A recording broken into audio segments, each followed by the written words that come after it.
سجدہ تعظیمی کریں گے، سجدہ عبادت نہیں کریں گے، مگر مصطفیٰ جان رحمت شمع بزم ہدایت نے فرمایا اے صحابہ نہیں، پچھلی شریعتوں میں اگرچہ سجدہ تعظیمی جائز تھا، لوگ ایک دوسرے کے لیے سجدہ تعظیمی کرتے تھے، مخلوقات کے لیے سجدہ تعظیمی ہو سکتی تھی، مگر اس شریعت محمدی میں سجدہ تعظیمی بھی حرام ہے، تمہیں اجازت نہیں ہے کہ سجدہ کرو۔ اس شریعت میں سجدہ ہوگا تو فقط اللہ کے لیے ہے، اللہ کے سوا کسی کے لیے سجدہ نہیں ہے۔ حضرات محترم، چنانچہ مصطفیٰ جان رحمت نے صحابہ کرام کو روک دیا، منع کر دیا، کہا سجدہ تعظیمی نہ کرو۔ جب نبی نے صحابہ کو منع کر دیا، صحابہ کو روک دیا کہ سجدہ تعظیمی نہیں ہو سکتی ہے، تو اگر کوئی پیر سجدہ کرائے تو اس کے لیے جیسے جائز ہوگا، کوئی بابا اپنے لیے سجدہ کرائے تو یہ کیسے جائز ہوگا، کوئی ڈھونگی اپنے لیے سجدہ کرائے تو یہ کیسے جائز ہوگا۔ پتہ چلا جب مصطفیٰ نے روک دیا ہے تو کسی کے لیے جائز نہیں ہے۔ صحیح بولو، بات سچی ہے، ذرا ہاتھ اٹھا کے بولو سبحان اللہ۔ اس لیے کوئی بزرگ، کوئی پیر، شیخ، استاد، مرشد، مربی کوئی بھی ہو، تعظیم تو کی جائے گی، سجدہ نہیں کیا جائے گا۔ بات سمجھ میں آ رہی ہے آپ لوگوں کو؟ سب لوگ سمجھ رہے ہیں؟ ذرا ہاتھ اٹھا کر بولیں سبحان اللہ۔ اعلیٰ حضرت نے روکا، یہ لوگ اعلیٰ حضرت کے دشمن ہو گئے اور کہا انہوں نے سجدہ کرنے سے روک دیا۔ حضرات محترم، اعلیٰ حضرت نے صحیح طریقہ، صحیح مشن دیا۔ ہم اور آپ مزارات پر جائیں، مزارات پر حاضری دیں، ہم مزارات کو چومیں تو مگر سجدہ نہ کریں۔ توجہ ہے، یہ مسلک اعلیٰ۔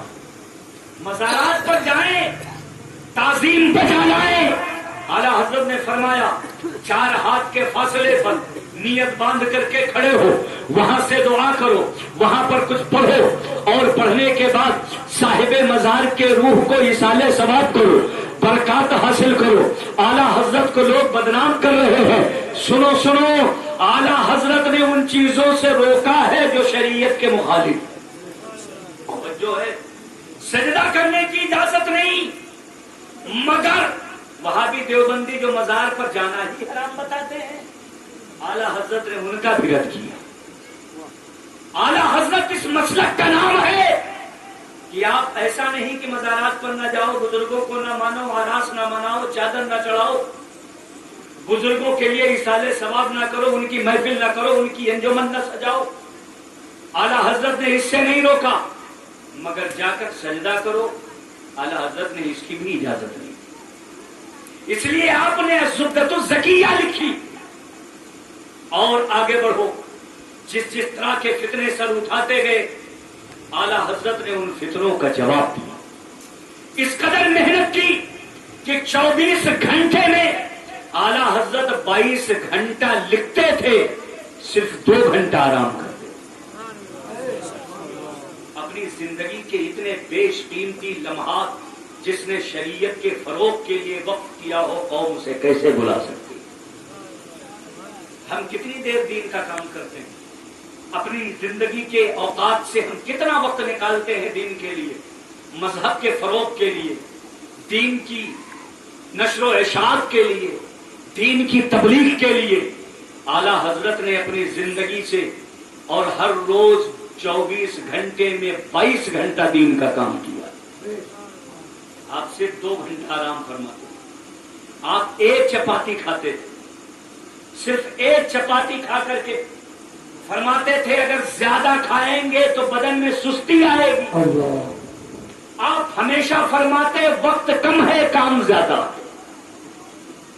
ایسے ہی نہیں اتنے کام ہو جاتے، کام کرنے کے لیے اللہ کی توفیق کی ضرورت ہوتی ہے، آدمی کی دلچسپی کی ضرورت ہوتی ہے۔ فرماتے بدن میں سستی آئے گی، دین کا کام کون کرے گا، کام بہت ہے، وقت بہت کم ہے۔ 22 گھنٹہ آپ لکھتے پڑھتے رہتے تھے، سوالات کا جواب دیتے تھے، کتابیں لکھتے تھے، اہل باطل کا رد فرماتے تھے۔ اعلیٰ حضرت نے اتنا کام کیا ہے، اتنا کام کیا ہے، گویا کہ آپ کی ذات ایک انسائیکلوپیڈیا ہے، پڑھنے والے پڑھتے چلے جاتے ہیں، ذات ختم نہیں ہوتی ہے۔ شخصیت ختم نہیں ہوتی ہے، ایک ایک فن پر لوگ اعلیٰ حضرت کا ایک فن لیتے ہیں، لکھتے لکھتے پی ایچ ڈی کر ڈالتے ہیں، ڈاکٹریٹ کی ڈگری مل جاتی ہے اور ڈاکٹر بن جاتے ہیں، مگر اس فن کی گہرائی تک نہیں پہنچ پاتے۔ جس فن کو اٹھایا جائے ایسا لگتا ہے کہ اس فن کے امام ہیں اعلیٰ حضرت، جس فن کو پڑھا جائے اس فن کے امام لگتے ہیں۔ آپ شاعری دیکھ لیجئے، بڑے بڑے شاعر جنہوں نے پوری زندگی شعر و شاعری سیکھنے میں کھپا دی اور پوری زندگی شاعری کرتے رہے، بہت زیادہ نام کمایا، سارا وقت شاعری کے نظر کر دیا، مگر جب ان کے کلام کو دیکھو اور اعلیٰ حضرت کے کلام کو دیکھو تو پتہ چلتا ہے کہ شاعروں کے امام ہیں امام اعلیٰ حضرت، کلام ہے کلام الامام ہے اعلیٰ حضرت۔ اگر منطقیوں کی بات اٹھاؤ، ایک فن پڑھتے پڑھتے لوگ بوڑھے ہو جاتے ہیں، مگر اعلیٰ حضرت کی جب تعلیمات کو دیکھو اور ان کی تصنیفات کو دیکھو تو پتہ چلتا ہے کہ منطق کے امام اعلیٰ حضرت ہے، فلسفہ کے امام اعلیٰ حضرت ہے، اس میں علم رمل کے امام اعلیٰ حضرت ہے، علم خطاطی کے امام اعلیٰ حضرت ہے، علم جمل کے امام اعلیٰ حضرت ہے، تفسیر کے امام اعلیٰ حضرت ہے، حدیث کے امام اعلیٰ حضرت ہے، فقہ کے امام اعلیٰ حضرت ہے، صرف کے امام اعلیٰ حضرت ہے، نحو کے امام اعلیٰ حضرت ہے۔ اور جب محبت کے انداز میں دیکھو تو